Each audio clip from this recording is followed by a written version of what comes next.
Hi there, JT family, and welcome to the JT online platform. My name is Ferdi Yennis, a proud Tuks alumni and the founder of the leadership organization called ROAR. I hope you are doing extremely well in these extraordinary times.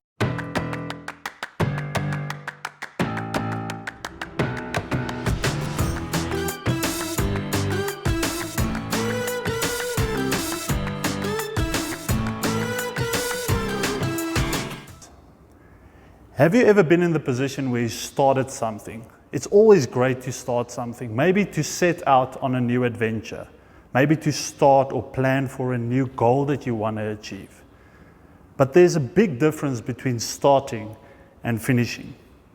And that key ingredient is what we call motivation, in particular, self-motivation. So I want to start off this theme with a quick activity. I'm going to be asking you a couple of questions, and those questions are linked to the objective for this session. I've got 3 objectives that I want to achieve in this session. Number 1 is I want to ignite you. I want to start a little fire on the inside of you. Number 2 is I want to excite you. I believe the future is bright, and I want you to become excited about it. And number 3 is I want to challenge your thinking. Quickly, right there where you are, I want you to raise your hands in the air, both hands, okay? I'm going to be asking you a question, and I want you to respond by saying a confident yes. Can you do that? All right, let's go. Are you ready to be ignited? Yes. Are you ready to be excited? Yes. Are you ready to change your thinking? Yes. Well, I'm ready. Let's go. I want to start off this conversation by saying the following. I do believe the world needs motivators. The world needs people that motivates other people. But I think that is a short-term solution to motivation in general. We all need to learn how to tap deep within ourselves to find that motivation when times get rough. The issue with surrounding ourselves with motivators all the time is that most of them aren't there the day we really need them. So with this session, I want to get to the place where you understand what motivates you, what drives you to reach that goal that you have ahead of you. But in order to do that, we need to get to the place where we first understand what motivation is. So motivation, simply put, is a driving force that drives you to action. The root word for motivation is motive. So there's an element of motive why you do certain things.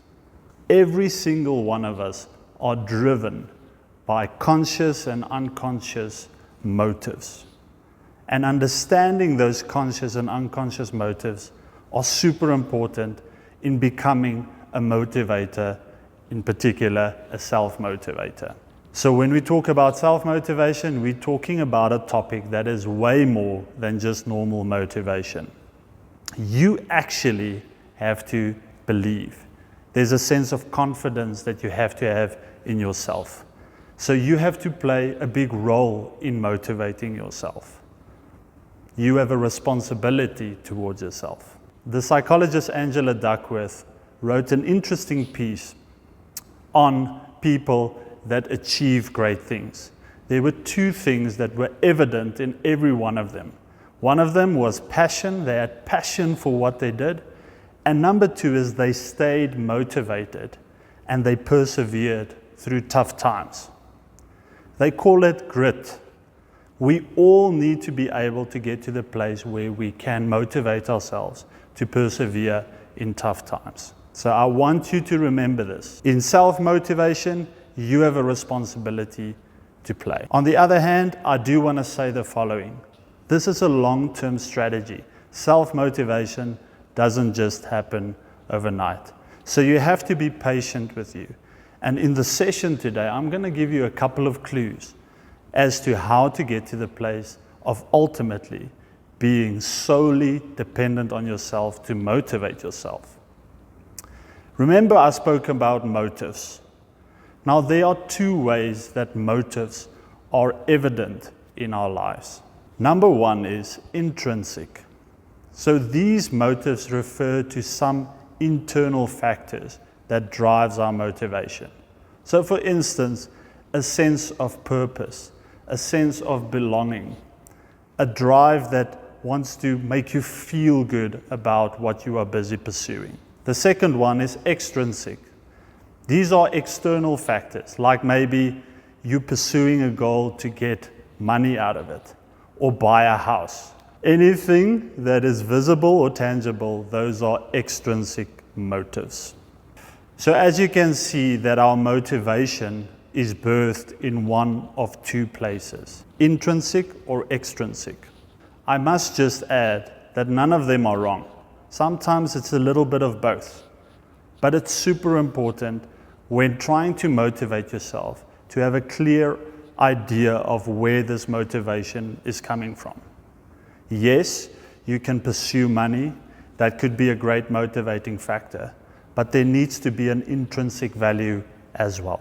So in part one, we have focused on the motivation component in self-motivation. In part two, we will focus on the self component. I want to encourage you to take part in this process because I believe it will definitely assist you in becoming a self-motivator. I hope you are getting ignited. I hope you are feeling excited. And I hope your thinking is being changed as we speak. This is Ferdi Yennis here signing off on self-motivation. I look forward to seeing you in part two.